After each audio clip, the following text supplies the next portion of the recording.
Would you like to just stand up and give it? You wrote it. Why don't you just do that? Pretty easy. Do you want to repeat it after me? Yeah, but my mind is gone, so read it. Very good. All right. First of all, 2 announcements. One, if you have a cell phone or anything that would vibrate, ring, or disturb others, please silence it now. Secondly, I've been asked to announce that there is a lost and found, and we've found a few things. And lost and found is located at the table in the hallway. So if you might check yourself and your possessions and see if you've lost something, it's likely to be at lost and found. And Mr. Bassett, if you'd repeat after me, I do hereby affirm. I do hereby affirm. That I will tell the truth. That I will tell the truth. And nothing but the truth. And nothing but the truth. To the members of this committee today. To the members of this committee today. And Mr. Cameron, I apologize. Did we give you that oath earlier? Would you like to do it? We didn't. Would you like to do that as well, sir? If you'd repeat after me, I do hereby affirm. I do by here affirm.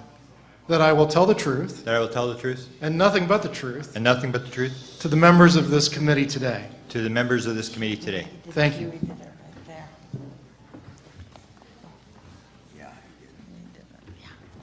All right, Mr. Cameron. Okay, I had prepared a first statement, but I have a little bit of comment and a short second statement that I wanted to sort of add as part 2. There was some discussion here about doing an audit on the military, and because I've spent a lot of time on this, basically the way I see it, it's very simple. The military has the power, Congress doesn't. It'd be the same as the war between the President and Congress, who has power. They have the power right now, and I think you have to take it back. They're not going to give it to you. They're not going to surrender and allow you to audit them because they're running the show, and that's the way they want it. A second comment I'd like to make is regarding the same sort of issue about military. Because I was involved in the Area 51 story, I knew George Knapp, who was the chief investigative reporter. He told the story about the Appropriations Committee in Congress had wanted, when they heard the story about the flying saucers at Area 51 and the Aurora and all sorts of planes that were flying around Area 51, that the Appropriations Committee were going like, what is going on here? We haven't heard about this. Did we put money up for this? They sent Dick D'Amato, who is a congressional investigator, to Area 51 to get inside Area 51. He had all the top secret security clearances. He had everything that you needed. He could give people immunity. And he went in there and he tried to talk this one witness that I mentioned to you in the previous panel, this Alfred O'Donnell fellow who refused to talk. And he came back, and Stephen Greer can confirm this. He talked to a number of researchers, and he told Stephen Greer, just want to let you know you're up against the varsity team of all black budget programs. Good luck. And he said with top security clearance, with the Appropriations Committee behind him, he could not get anywhere, that this thing is so deeply held. And that's basically what Ben Rich said as well, is that it would take an act of God to get this thing out of Congress because it's so deep black. Even though they have the technology, nobody's ever going to see it as far as the military is concerned. And I would also comment on the foreign government thing. I have a little bit of a disagreement with most people because I am from Canada, and the idea is that the rest of the world is disclosing material. I'd say they are not disclosing material. They are releasing their citing files. Citing files is what the U.S. government released with Blue Book in 1969. Citing reports are just garbage. They're just stuff that's there. What you want to see is you want to see the top secret material, the interaction between government and military, and it still comes down, if you look at Britain, for example, Britain now, the story is they're bringing out their files. They're just dumping their files so they can get out of the UFO business. Margaret Thatcher said, when she was asked in 1997, you must make sure you get the facts correct, and you can't tell the people. That's basically the rule around the world. It comes down to military technology, and I think a lot of the governments of the world are basically playing the same game, that they're trying to protect the military stuff and release the core story or release the citing files. The little short statement, I'll try to keep it short. What I wanted to read was the fact that even though we're looking at a lot of secrecy, there was people inside the Clinton administration who actually did try to get this material out. They were trying to shake this. Bill Clinton, for example, had done some work with John Podesta, and he actually, in 2005 in Hong Kong, Bill Clinton actually was talking about this in public, and he stated that the vast majority of the people in the Clinton administration believed the story of Area 51. They believed there was a live alien. They believed there was a craft underground. And then Bill Clinton actually went there to try to get to the bottom of this thing. And he stated in 2005, after mentioning this, he said, "I'm probably not the first president they kept in the dark or that bureaucrats have tried to wait out." So Clinton tried to get to these materials. He told Paul Davids, who is the guy who produced the Roswell movie in 1997, Paul Davids had a short 5-minute conversation with Bill Clinton, and he told Bill Clinton that he was fascinated with the subject of UFOs. And he was very interested in the latest Roswell book that had come out that was given to him at that time. And Bill Clinton had actually, as we look back in the files, Bill Clinton had actually given a job to Webster Hubbell. In the job, he said to Webster, according to Webster Hubbell's book, Friends in High Places, in 1997, Hubbell said that Bill told him, "If I put you over there in justice, I want you to find out the answer to 2 questions. Number 1, are there UFOs? And number 2, who killed JFK?" So Bill Clinton was a guy who didn't believe the official stories of the UFO or of the JFK stuff, and he actually sent someone to try to get the answers to this material. One of Bill Clinton's main, this is sort of being overlooked here, one of Bill Clinton's main allies in this effort to try to get material out was John Podesta. And he and John Podesta actually did try to get a lot of classified material out into the public. It was the Executive Order 12958, which was signed in 1995, and it introduced a 25-year rule which hoped to bring to light many hidden secrets inside government, like the UFO issue. What was sought was a proper balance of openness in government versus what Podesta called unthinking secrecy. Podesta stated, our founders knew that democracy cannot function in the absence of public information. He noted the importance of balancing the vital interests of national security with the genuine claims of public openness. For 2 centuries, we have prospered and won in the United States because, at our best, we have found a way to do both. So to achieve this, they signed the executive order which said that anything that was over 25 years old had to be declassified except in extreme circumstances. What basically happened was that between 1995 and 2000, the Clinton administration was able to declassify 800 million pages of documents compared to 188 million pages in the previous 15 years. Unfortunately, the sought-after UFO documents that the Clintons wanted released with this material never materialized. And then in 2002, Podesta, who went on to work for the Obama administration, stated in a public statement at a sci-fi conference, "I think it's time to open the books on the questions that have remained in the dark, on the questions of government investigations of UFOs. We ought to do it because it's right. We ought to do it because the American people can handle the truth, and we ought to do it because it's the law." Another ally in getting openness regarding UFOs inside the Clinton administration was the Secretary of Energy, Bill Richardson, who has made many pro-UFO disclosure messages over the years. For example, writing in a foreword to the book on the Roswell UFO crash when he was governor of New Mexico, Richardson wrote, "Clearly it would help everybody if the U.S. government disclosed everything it knows. The American people can handle the truth no matter how bizarre or mundane. With full disclosure, our best scientific investigation, we should be able to find out what happened on that fateful day in 1947. Then in a question and answer while he was running for president, Richardson talked about his long history of attempts to get answers on UFOs. "I've been in government a long time. I've been in the cabinet. I've been in Congress, and I've also always felt that the government doesn't tell the truth as much as it should on a lot of issues. When I was in Congress, I said to the Department of Defense, 'What's the data? What is the data you have?' I was told the records were classified. That ticked me off." So I just want to put on the record that there are some people inside government who are actually trying to get the material out.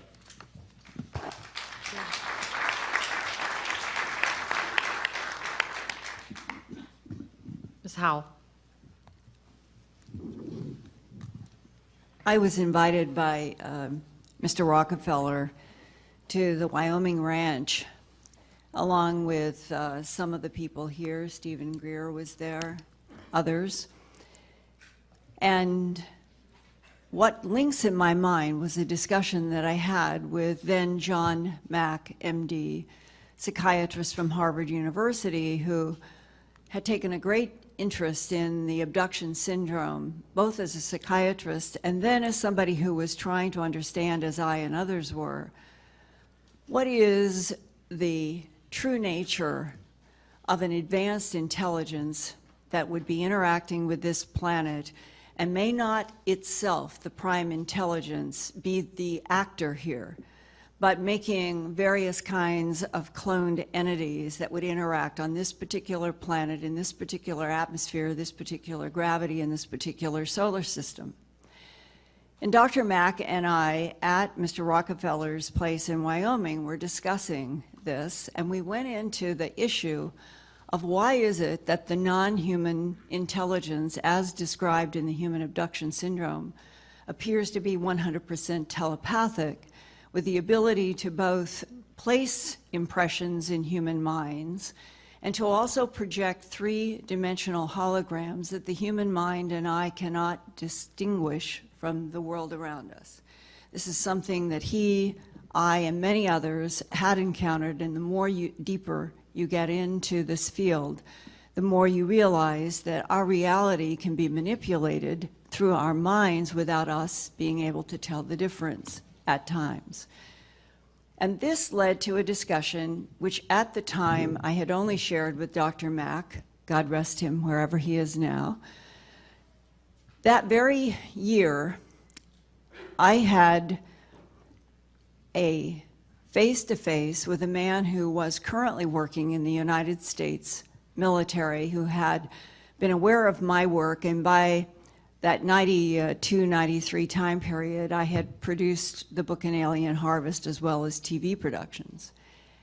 And in the whole question of why would something advanced from someplace else in the universe be mutilating animals on this planet, this man was trying to tell me that there is a survival issue as well as a cloning issue in what we are dealing with, and that genetic material has been harvested from this planet for a long time to create containers.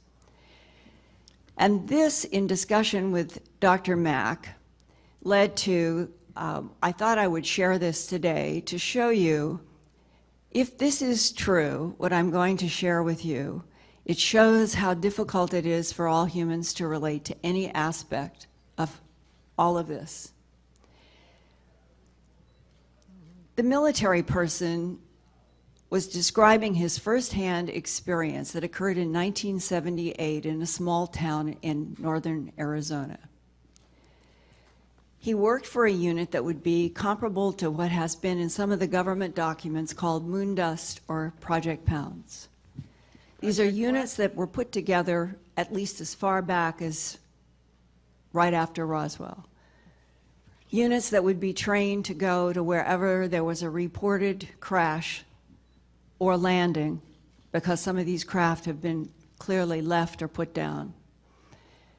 And that their job would be to extract technology, the craft, and the bodies. And that he was on one of those teams. And he told me that in 1978, in this town in northern Arizona, there was a flood. And that our military unit understood that the flood was not caused by nature, and it was not caused by humans. It was caused by something that was in the category of what they called non-human. And that he was assigned to a group to go there to try to understand why had the water been released from a dam into this town by something non-human. And that his superior officer said, we are going to communicate with and bring in one of the Ebens. And I want you to have the experience of what a telepathic download upload is. And he said they described exactly what would happen, that his superior officers would be nearby. They had done this before. It was a test. And that he was to stand in a particular position and that this non-human entity would be asked to stay on the ground because apparently they have the ability to neutralize gravity even in a focused way as an individual body, that they would prefer not to walk on the ground. And that one of the conditions would be that the entity would approach him with his full knowledge, and that they wanted him to have the experience of the telepathic communication. And I was telling Dr. Mack at Mr. Rockefeller's facility in Wyoming that he told me very honestly, he said, you know, I was so full of myself as a young man that when they were trying to warn me that I would not be prepared for what happened, I thought nonsense. But he said, it's my superior officer, and he said, I want you to know that there will be a point where you are going to want to run or collapse, and I'm ordering you to stand. And he said, I thought it was so silly. And then everything started to unfold, and the being came about 4 feet high. He was 6'4". He remembered how much taller he was. They had told him the being would come up to about 3 to 4 feet from him, but be very low.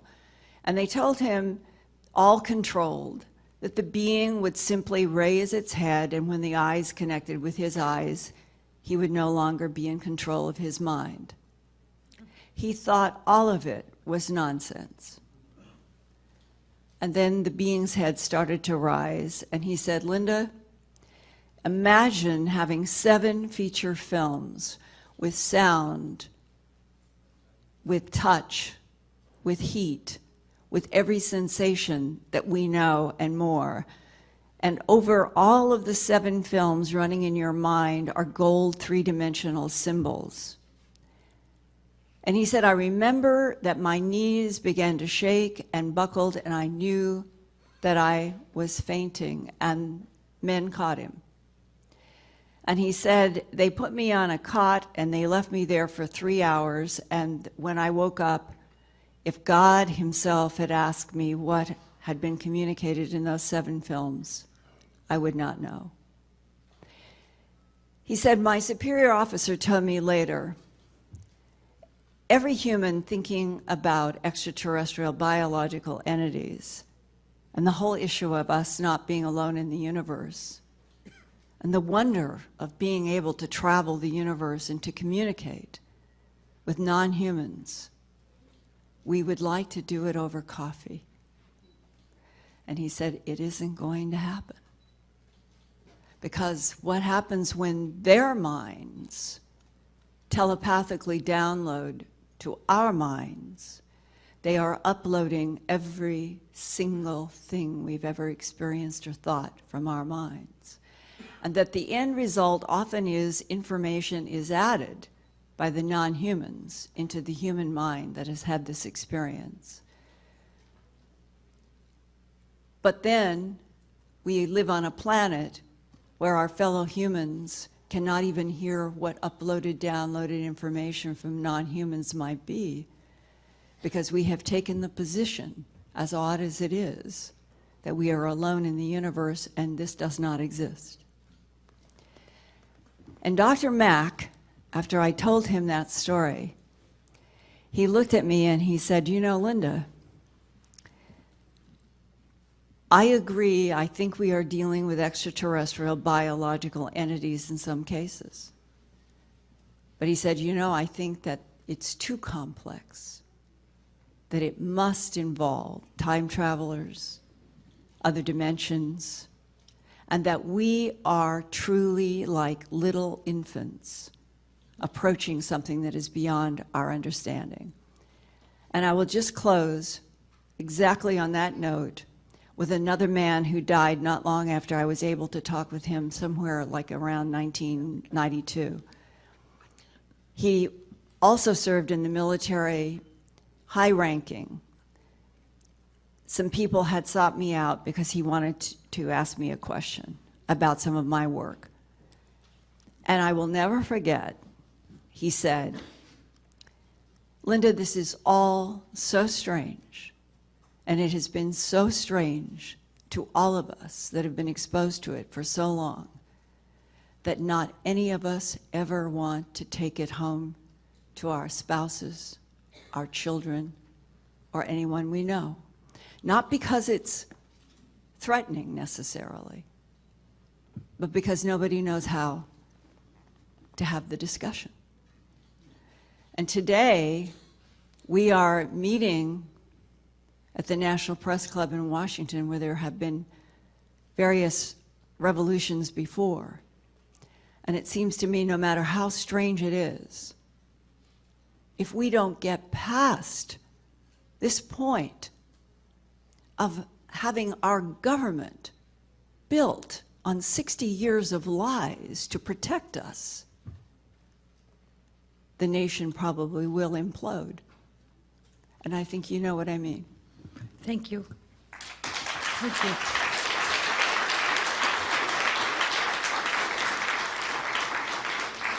Dr. Greer.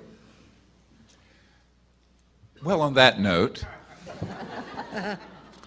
it reminds me of a conversation I had with some people at the CIA, and there's a term that's used there, and you'll forgive my vernacular, where much of this subject is referred to as WSFM. Sounds like a radio station. It means weird science and frickin' magic.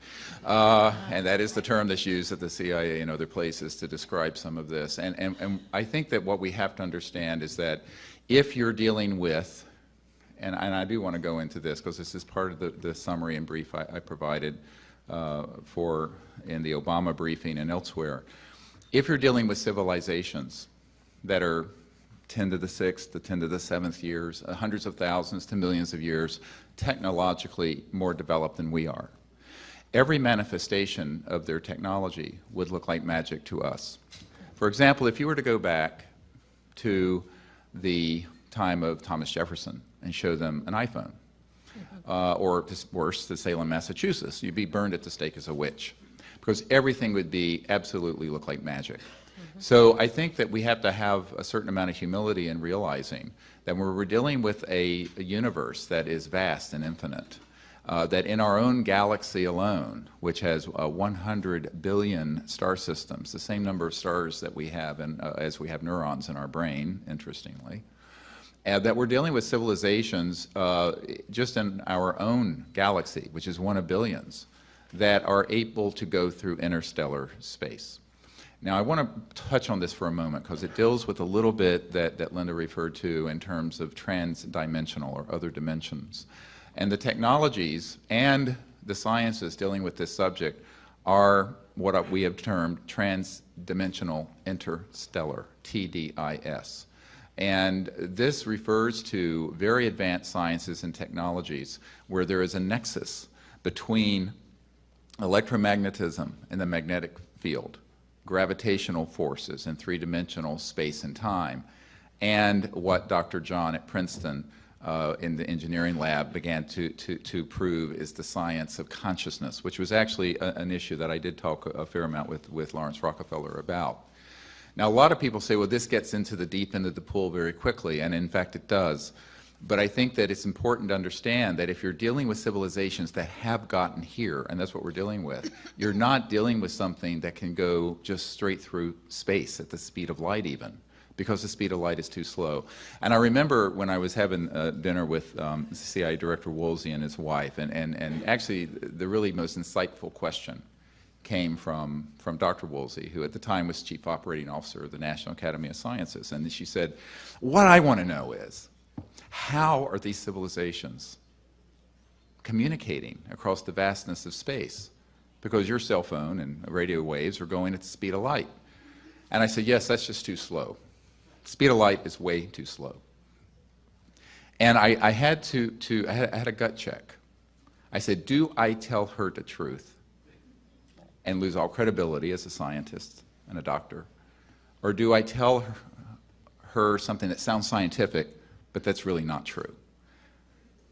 And ever since then, I have vowed that if someone is intelligent enough to ask the question, I will provide the answer as truthfully as I can. So I turned to her and I said, well, Dr. Woolsey, it's like this.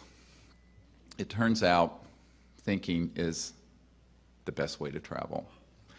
and the speed of thought is not quantifiable.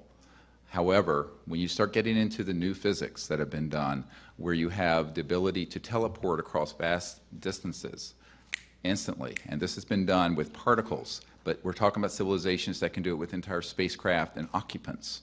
You're dealing with an entirely new physics. But their communication devices and their own innate abilities allow for thought-actuated events. And I know Dr. Wood may mention this, that he discovered when he was doing some work for old man McDonald of McDonnell Douglas, that he looked into some cases where in some meetings with these ETs involved a little box, and there was a direct thought communication, but it was also being facilitated through electronics. And this is something that we call technology-assisted consciousness and thought. And this is a very specific area of study that I've really devoted about 22 years to, which may be beyond the scope of this hearing.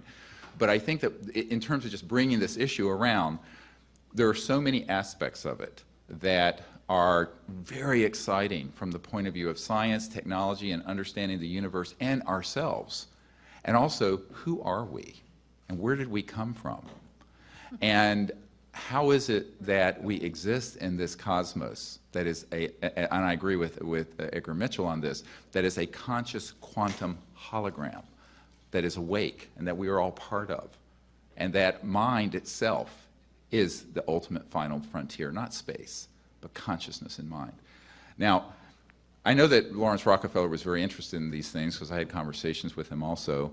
But one of the things that I found when I was working with these folks is that there's a saying in American business, everyone wants to be first to be second. And so in this case, there's so many people who have had an interest in this, but they want to hold back and not speak the whole truth about it. But I think we need to be able to liberate ourselves to speak the truth.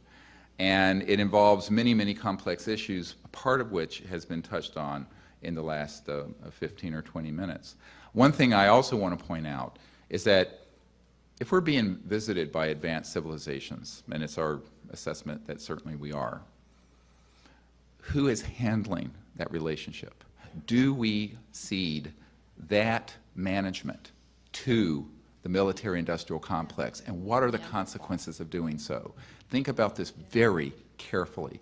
I remember doing a meeting with the Boutros-Ghali family, the UN Secretary General, his wife Leah Ghali, and we were talking about this. And Leah Ghali turned to me and she said, "Dr. Greer, we need you to do this now. We need you to do." I said, "I'm a country doctor in North Carolina rattling around in an emergency department. You're the head of the world." She says, "No, we can't. It's too dangerous for Boutros." I'm quoting. And then I remember talking to this wonderful Senator, Claiborne Pell, who was mentioned earlier, and I was speaking with him, and I would never have gone to college if not for a Pell Grant, because I was very, very, very poor. Grew up in North Carolina, had no resources, put myself through the last years of high school and college and med school, but, I mean, really poor. And most people don't know that, but what I found when I was talking to Senator Pell, who was chairman of the Foreign Relations Committee, and I was at a meeting with Edgar Mitchell and some other folks, and I looked at him, and he said, "Dr. Greer, I have never been given any information on this, even though I have inquired through any official channels."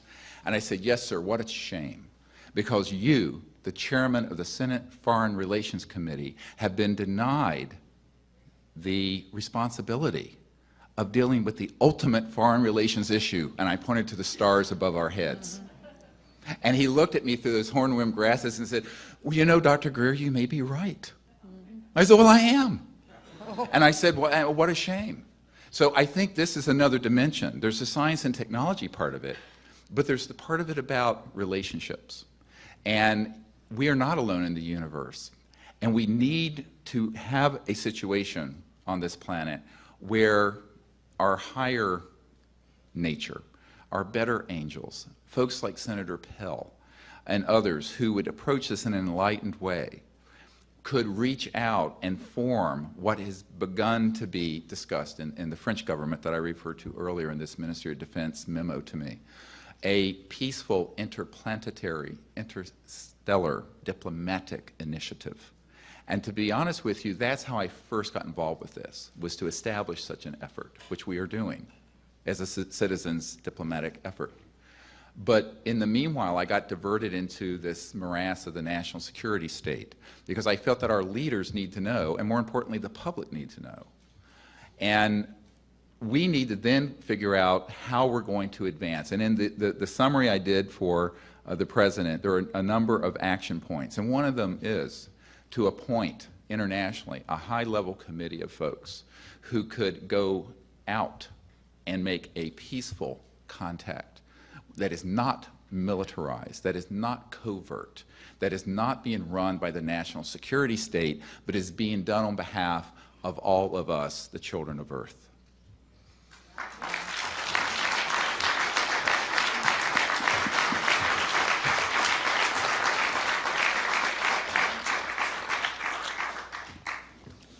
Mr. Bassett. Thank you. I'm Stephen Bassett, and I'm a political activist.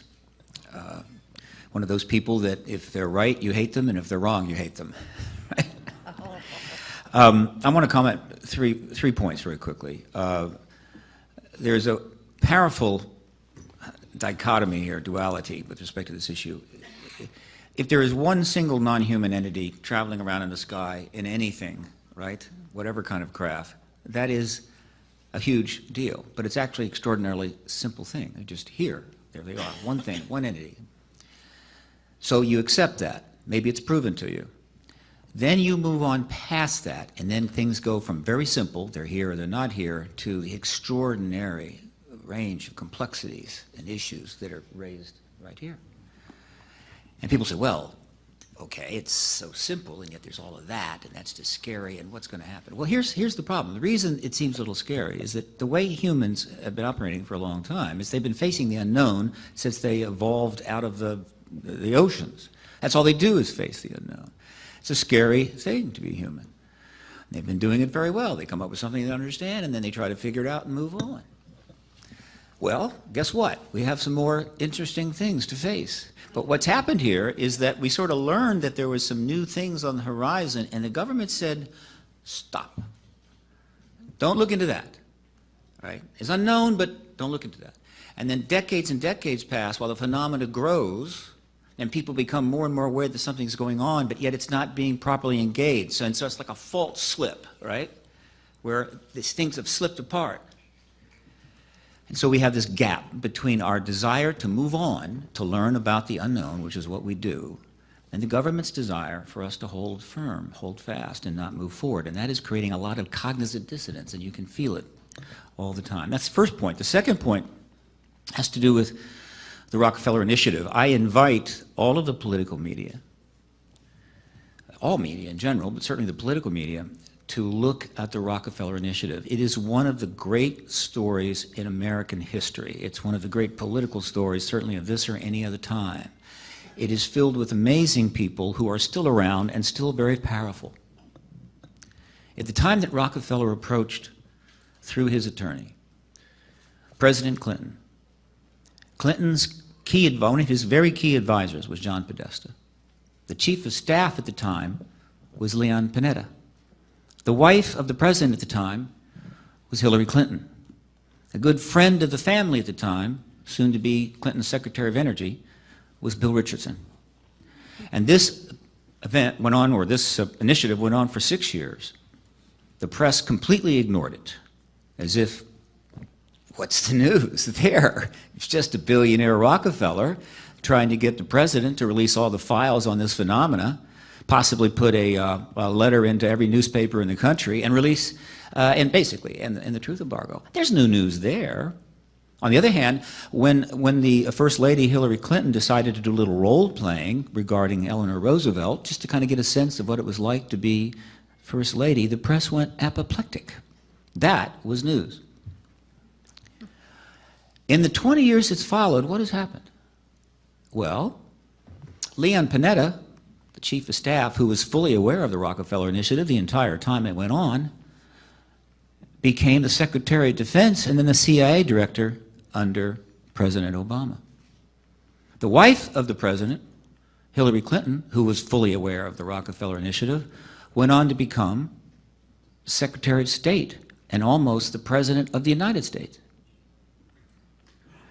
John Podesta went on to become his Chief of Staff, and then in 2002, in a room just on the other hall I was attending, is when he made the announcement that Grant Cameron talked about, calling for the release of all the UFO files out of nowhere. I was there to watch the launch of the Coalition of Freedom of Information, which was kind of a mainstream attempt to look at this issue.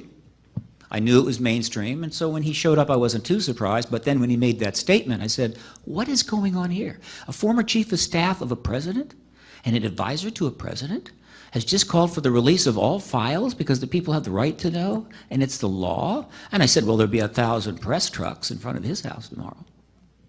Didn't happen. A year later, he came back and said it again, 2003.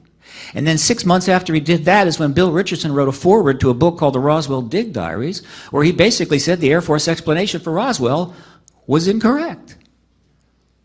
Right? About the same time as when Stephen Schiff was doing his efforts to try to find out the truth, and Colonel Philip Corso came forward with extraordinary revelations about his involvement with the Roswell technology. And the press still didn't see the news quite yet.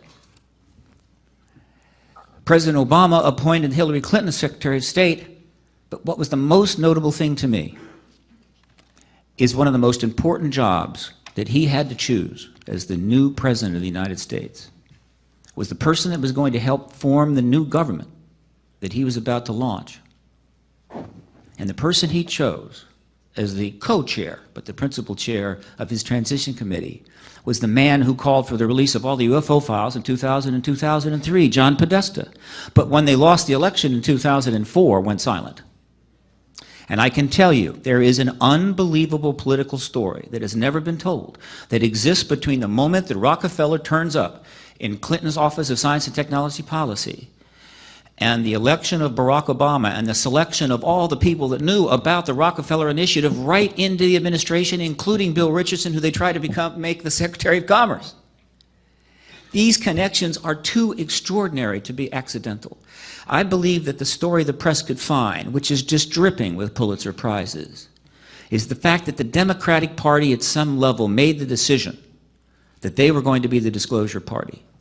It should have gone to George H.W. Bush, the perfect, quote, disclosure president from the standpoint of the military intelligence complex. But the Cold War ended in the middle of his term. There was a war in the Middle East. It wasn't quite something you could just do, but he was the guy. He has a resume. It looks like a phone book. But he lost the election. He lost the election to an unknown man from Arkansas with a rather unusual history, who was a draft dodger in their mind and a womanizer in their mind, and they hated him. They hated him so much that officers were insulting him in front of the troops and had to be sent letters that it's actually treason to do that. He could not be the disclosure president, and yet Rockefeller turned up at his door, and it goes from there all the way through there. There is a hidden backstory. And I would also say that the day that Rockefeller's attorney showed up in the office of this man that the military intelligence complex wanted nothing to do with, the alarm bells were going off all over the military intelligence world, in the basements and the darkest recesses of the underground facilities. Oh my God, Bill Clinton is going to be the disclosure president. And very shortly after Henry Diamond appeared and the Rockefeller Initiative began, and I remember it quite well because I was living in Washington, it seemed like the entire universe collapsed down on this administration, and they came under every conceivable attack you can imagine from every direction. They went after mothers, dogs, cats, girlfriends, aunts, uncles, Travelgate, Troopergate, Pork Belly Gate, and it never stopped until he was impeached. And I remember press saying, at the time, I was listening to him comment, this is back around, I would say 1995, 6, 7. I remember press saying, you know, the president has his problems, and clearly he makes mistakes, but I don't get it. Why? What is going on here? What is this endless attack on this man and his wife and everything else? Why are they bottling him up so much? He's doing such a great job. He's got a great approval rating, but they're coming at him. There may be a reason that the press doesn't understand, that Bill Clinton could potentially have been the disclosure president, and that wasn't acceptable, and he had to go. And when he won again, they became even more concerned, and so it goes. And then eventually Barack Obama becomes the president and brings all of those people from that time back to do what? Well, we don't know. What their major plans might have been were squashed because just a few weeks before the election itself, the entire economy essentially collapsed or was about to collapse because some people decided when they left the building they would take all the money with them. And his administration was completely tied up ever since. So there is this amazing backstory to all of this that if some really tough reporters who like to ask tough questions, the Woodward and Bernsteins of our era, if there are any left, get out there and start asking those questions, I tell you it's going to be very, very interesting. Those are my comments. Thank you.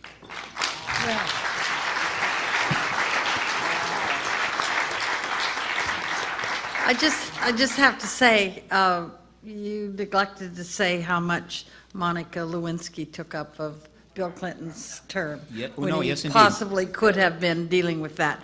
Yeah, that's part of it for Well, sure. yes. Okay.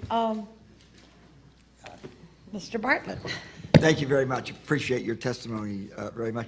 We have a free press, so-called free press. Theoretically, yes. There are advantages and disadvantages of a free press. They reported the Boston bombing. There will very likely be copycat things because that was reported. Where the press is controlled, that would not be reported, so there would be no copycat. So there are some disadvantages to a free press. Where is the press in all of this? If, in fact, there is a story to be told here, why isn't the press telling that story? Well, I can... They seem to be, if there's a cover-up, do they not seem to be complicit in that cover-up? Yes, well, can I comment on that? By control from above. I think this is a really central issue. And I actually, over my 22 years of being deeply involved with this at various levels, I have concluded that the secrecy is very much involving the fact that on certain issues we do not have a free press any more than we have a free market economy. And I think that this is a serious problem.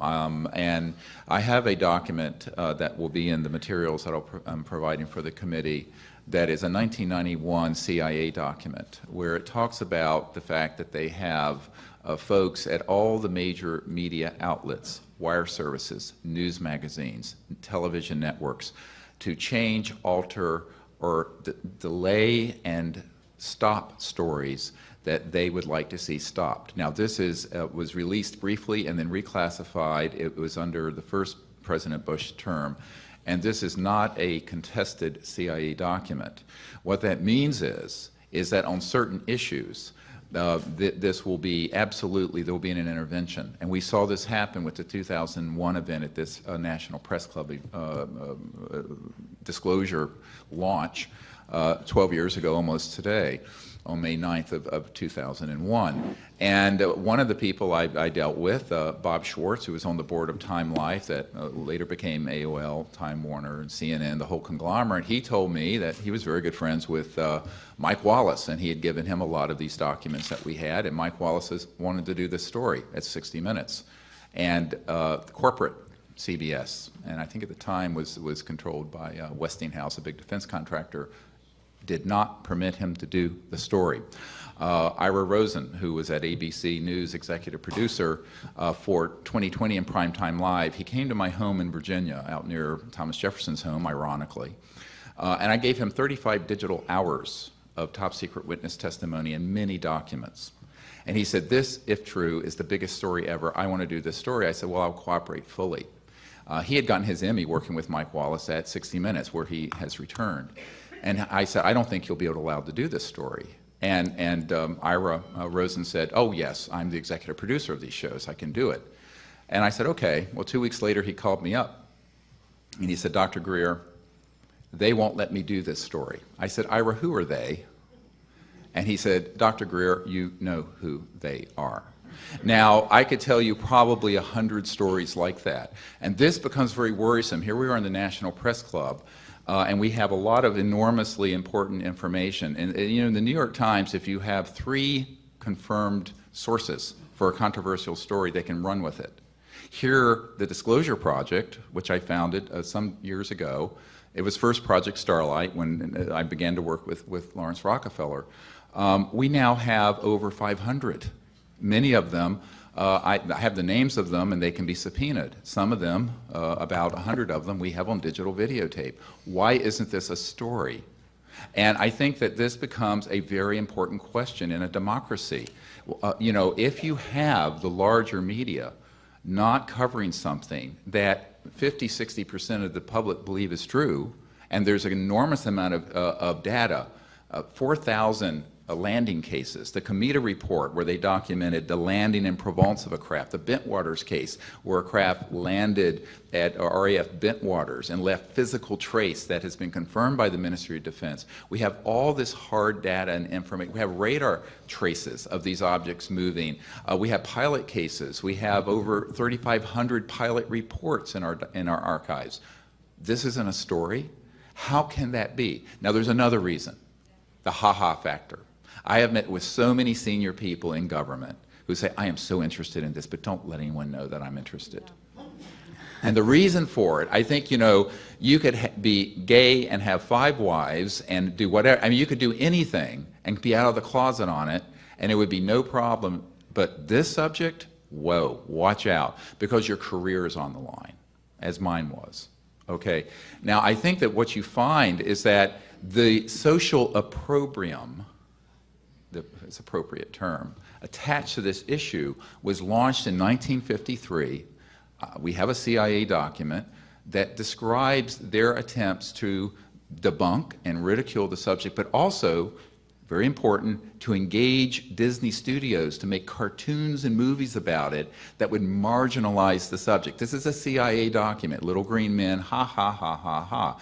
So that has worked, and there's an Air Force major, George Filer, who I know, he may be here, who said, look, the secrecy really has been created mainly through the force of just ridicule. People don't want to be made a laughingstock. And I think that fear of ridicule by one's peerage, whether you're a senator or a doctor or a university professor, is a very hard thing to overcome once the counterintelligence people have done their business, and they have on this. And it is propaganda. There is very serious information and intelligence, and I think that we have to figure out how do we get around the truth embargo, as Steve calls it. In reality, we're sort of in, it's not just the government doing the embargo, it's we are doing the embargo because we have been brainwashed to laugh at this issue instead of look at it in a very serious, scientific, in-depth, and honest and truthful way.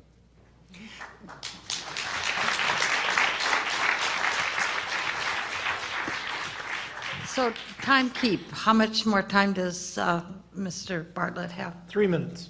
Okay. Thank you very much. I would think that the main reason the press is not covering is a ridicule thing. Yes. We've been watching the tweets on what's going on today. They're not all positive. They're not as negative as we thought they might be, but they're not all positive tweets. Can I make a comment on this? I wanted to turn for just a moment. Go ahead. Yeah, I just want to comment on this because I've had some involvement with this. As I mentioned in my statement, Bill Clinton asked Webster Hubbell to go and get the answer to who killed JFK. And if you go to the files that have been recovered, there's like 5,000, almost 6,000 pages of Kennedy assassination stuff that the Clintons did uncover. And he asked them to uncover JFK and UFOs. When that book was released, Friends in High Places by Hubbell in 1997, that, of course, the very next day in the White House press briefing, that question was brought up, and it was Deborah Orrin, who was no friend of the Clintons, from the New York Post, who asked the question. She asked the president's press secretary, can you tell me, did Webster Hubbell get the job to go out and look at UFOs? And he walked around the question the first time, and Deborah Orrin in an interview said, she came back with a follow-up question, and she said, I'd like to know, is what Mr. Hubbell writes in his book true? And the press secretary for the president said, I'm not going to comment what people write in their personal books. And Deborah Orrin said in an interview later, she said, I sat there and waited for someone to follow up on this very important question, and the rest of the White House press corps rolled over and played dead. And basically what it comes down to is if you're worked your way up to the White House, you don't want to be the one that asks the stupid UFO question. You want to ask something very smart, because you may end up losing your job. You worked your way up there. So a lot of it does have to do with the ridicule. And a lot of it has to do with, I mentioned Chase Brandon, who was this 42-year CIA guy. He writes a fictional book about Roswell. And there was one of the stories that we'd always tried to track in the UFO world, and that was by Richard Helms. It was a statement where Richard Helms says, we control all the media of any consequence in America. And we were trying to track this, and if you look in Chase Brandon's book, his character in the book actually uses this statement. Jesse Helms said, we control all media of any consequence in America. And the character says, I wish he hadn't said that. Thank you. I yield back. Thank you. Senator Gravel? Can you come to any other conclusion as a body that our nation is essentially ruled by a military junta? Can you come to any other conclusion based upon all the statements that have been made? Well, I think it's not just military. I think it's a large macroeconomic and financial system. So it's the military, industrial, corporate, financial complex. And I'm not against corporations. However, as Jefferson said, the unchecked power of a corporation. And see, if our budget is $3.8 trillion, but we're talking about something that, if it's disclosed, would threaten the privately owned interests in the oil, gas, coal, utility industries that are estimated in the multi-hundred trillions of dollars, what tail is wagging the dog of our democracy? And that's the big question. Let me add to that. I came across a study 2 years ago in Switzerland, Zurich, where an institute studied the interlocking directorates, Yes. 43,000 corporations. They winnowed it down to 1,350 corporations. And these are interlocking directorates, interlocking family ties, and primarily the top 10 were banks, international banks, and they own 60% of the wealth of the world. Correct. You're aware of that? Yes, I'm very aware of that study, yes. I would only ask Steve, you really bring it to a point, and we'll obviously be able to live to see if it happens, with all of these individuals who've been brought into the Obama administration, that you seem to conclude that Obama administration is going to be the administration that will move this whole subject from secrecy to the light of day. Is that what you're concluding? Well, I'm raising some points that ought to be looked into. In other words, if Hillary Clinton was involved in the, for instance, the Rockefeller Initiative, which I consider a fairly significant event, then goes on to run for president and be Secretary of State, and yet has never asked a single question about that, nor has anybody else. No one in that I mentioned before, other than Webster Hubbell, has ever been asked a question about the Rockefeller Initiative in their entire political career since then. And as you know, they're all pretty powerful people. And I'm going to throw Al Gore in there as well. But I want to, if I could, take a little more benign perspective on this. I'm going to suggest that the vast majority of people that are working in the military intelligence complex are good people who want to protect the nation. And that the vast majority of people that go in to serve in the Congress and serve the White House are also good people that want to see the nation go forward.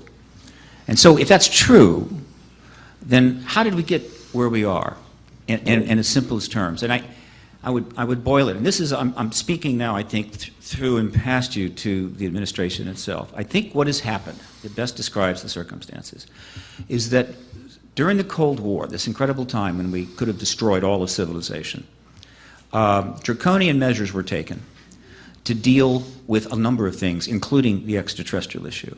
And over time, the military intelligence complex, as is referred to, became very large, very heavily funded, very involved, and very important. And the American people knew, I don't know what you're doing down there, but do a good job because I don't want to die in a Russian nuclear explosion. Okay, or Soviet explosion. And the ET issue in particular was a major problem for them. And over the years, they slowly pulled this out from under the political leadership, out from under the president, out from under the Congress. Did Eisenhower know? Of course. Truman know? Of course. Nixon? We think so.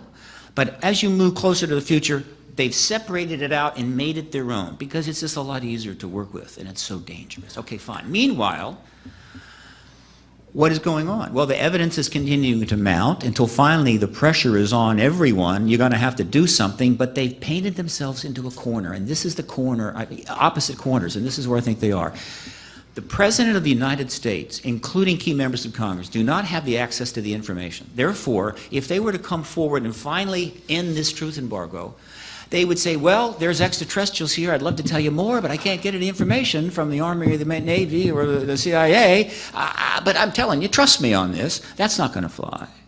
Meanwhile, the military intelligence community, unless it's been changed since I last checked, isn't a fourth branch of government. It works for the president. The president is their commander-in-chief. And so if some bird colonel wakes up one Monday morning and says, you know, it's time for the American people to know the truth, and goes in front of the press and says extraterrestrials are here, he's just committed high treason.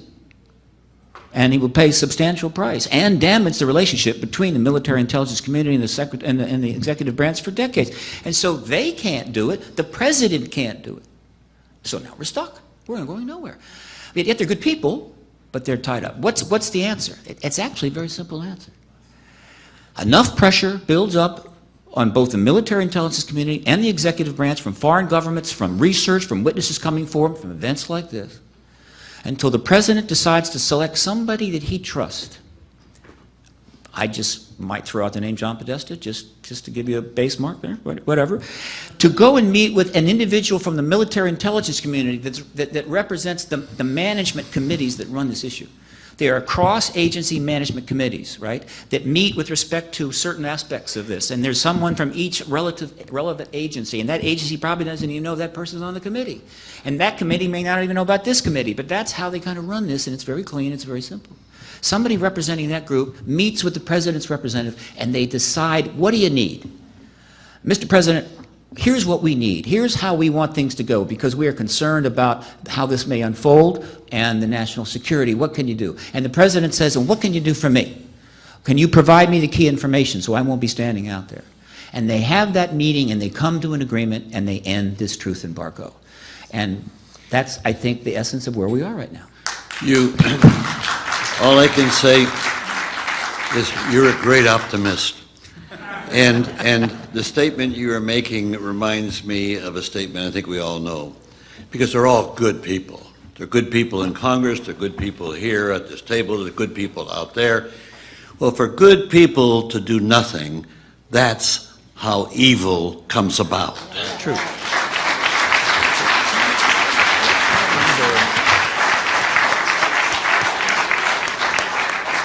Congresswoman Kilpatrick. Thank you. This has been an absolutely awesome day.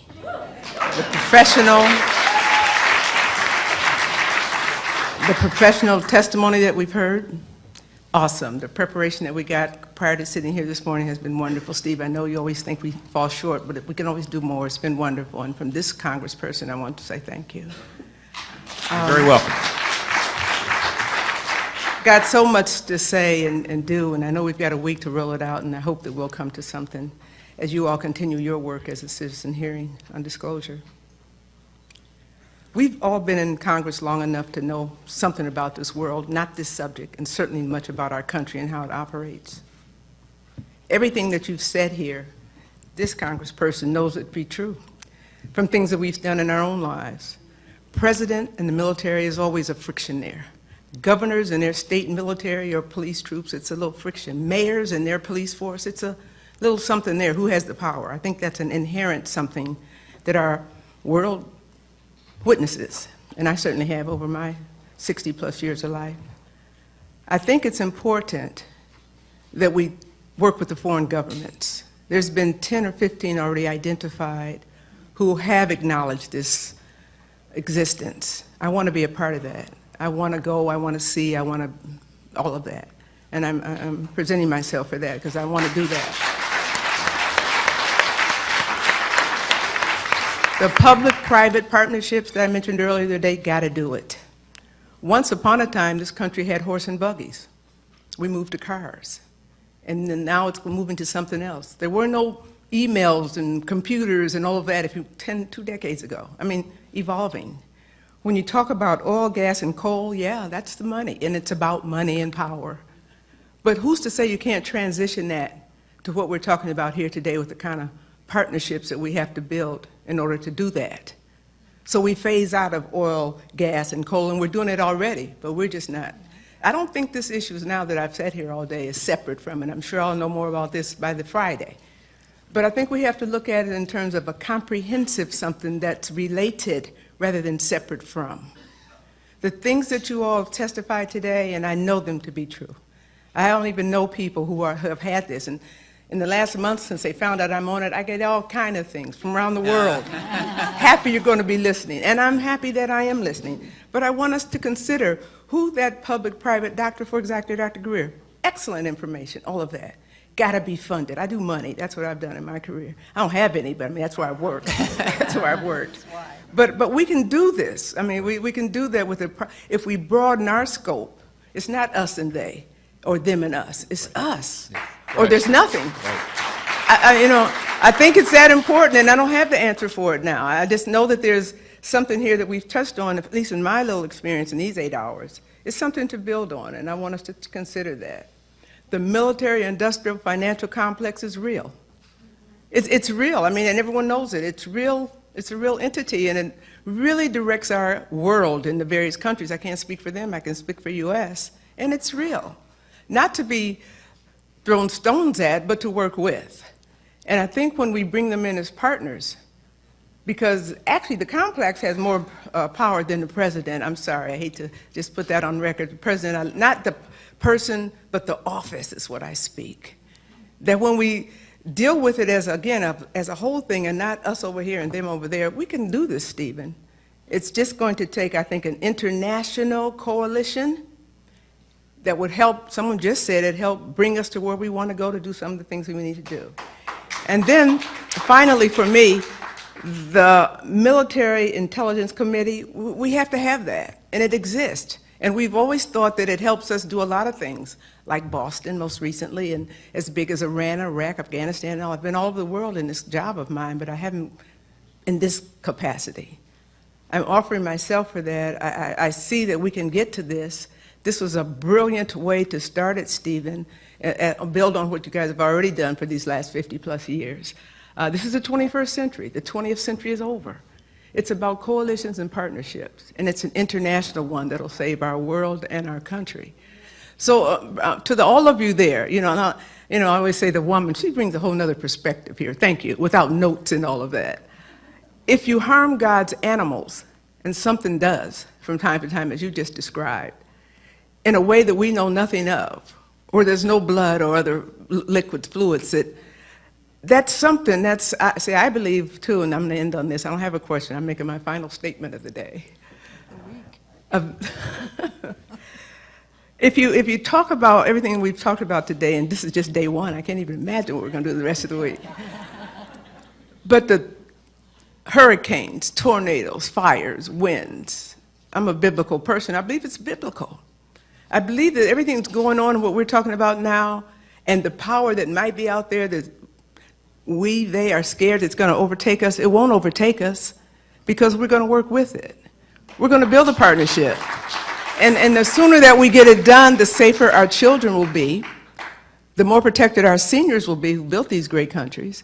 And the international connection is what we must do. So for all of you today who've come before us and become for me specifically, I just want to say thank you. It's not the end, it's just the beginning. Thank you very much. Congressman Cook. Yes, I want to start by saying that I think those in attendance in this room would understand 100% what I'm going to say.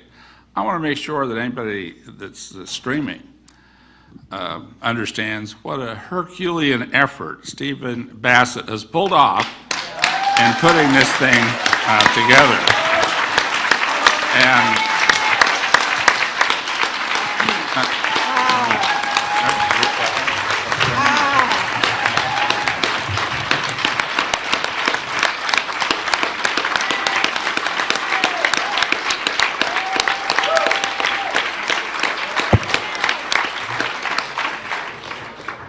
I'll give you an extra minute. thank you. It's not yours to give. And if I get one more minute additionally after that, I'll say the fall. And I think it's only the first day. We got 4 more days of this. Well, anyway, I do want to say that I've been most interested in your references to John Podesta and Bill Richardson. Now, I may not be a member of their party. I may be a member of a party that's opposed them on many, many things, but I have never known 2 more intelligent and honest and deeply committed members of the government, members of the administrations and in Congress and everything else, and in cabinet positions that I think they held, plus we're almost going to be holding. So I've been deeply impressed as I've known, even before today, before what you said, Stephen, that these people have been particularly prominent in wanting to end what you called the truth embargo.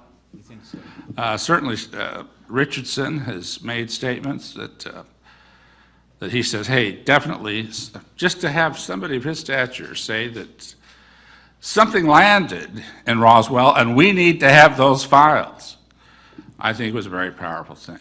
I think of Podesta's forward to a book that's been on the New York Times bestseller list recently related to UFOs is a kind of strong thing. So what I'm asking you here, the reason I'm putting that background into this question, is because I can already tell, especially from our luncheon discussion as former members of the Congress, that there seems to be developing a consensus that whatever we think of the evidence at this point, we think there needs to be hearings and there needs to be official hearings. Again, I'm impressed that the attorney, I forget his name right now, that's been working. Daniel Sheehan. Yes. That although he called for UN hearings initially, he kind of was talking, as his last statement, that we need congressional hearings. Now, I don't know whether this group, this panel, should be focusing on members of the Congress to do something or members of the administration to do something. And I also, or maybe both, I don't also know what the best buttons to push might be depending on which way this group decides to try to open things up. And that's why I'd like you to please give us some advice in that regard. Yes, sir. There is another audience that this event is targeting, and it is the American Fourth Estate, the journalists of this country. There is a plaque on the wall right on the other side of this club. Go down the other hall toward the Fourth Estate restaurant. It was donated in 1962 to this club on the anniversary, the 50th anniversary of the Columbia School of Journalism, which was founded by Joseph Pulitzer. The quote is from Joseph Pulitzer. The first line of this quote is one of the most important, simple sentences any American would want to read and understand. This republic and its press will rise or fall together. All right? I believe that when John Podesta made that statement in the room right next to that plaque in 2002, and when he came back again and made it in 2003, when Bill Richardson wrote that comment, they were reaching out and to essentially the media and seeing what they would do. Would they rise up on that? Because the way our country works now, maybe not as much lately, but in general, is that we have a vast media, we have all this media, issues come up, the media embrace them, they develop them, they put them out there, and what they do is they create a platform on which the Congress or political leaders can stand. But if they don't do that, the congressperson has no place to stand, and they walk out and they're basically on water and they just sink out of sight. And so if the press doesn't do that, the Congress won't come forward, the political leaders won't come forward. So when Podesta and Richardson make those moves, the press did not come back. They did not create that platform on which to stand, and they stepped back. I'm suggesting that there are a lot of people ready to come forward out of Congress right now. I think you have come forward, right? And some of you just left Congress a couple months ago, a couple of you, right? If the media would simply take this to the next level and do a little investigation and start to show serious intent, front page intent, I think a lot of political leaders will step forward onto that platform and they will end this truth embargo, and they will benefit and the media will benefit. And this fourth estate will help this government and our nation stand. But if they continue down the road that began with the truth embargo and other matters during the draconian Cold War, when we had to defeat the Soviet Union at all costs, which means we built vast complexes of secrecy and underground facilities and undermined governments and created the vast secret empire I like to refer to. If they keep going down that road, if they go to the American and people say something is there when it's not, weapons of mass destruction in Iraq, or something isn't there when it is, extraterrestrials engaging the human race, they turn reality on its head and they erode, if not destroy, the social contract. I think the other thing we can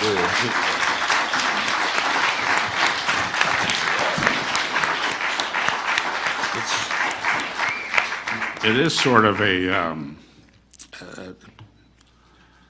I shouldn't use the expression rats chasing rats, but maybe that's not such a bad Well, it's a little bit, but you know, example. here's the nice thing about the new media.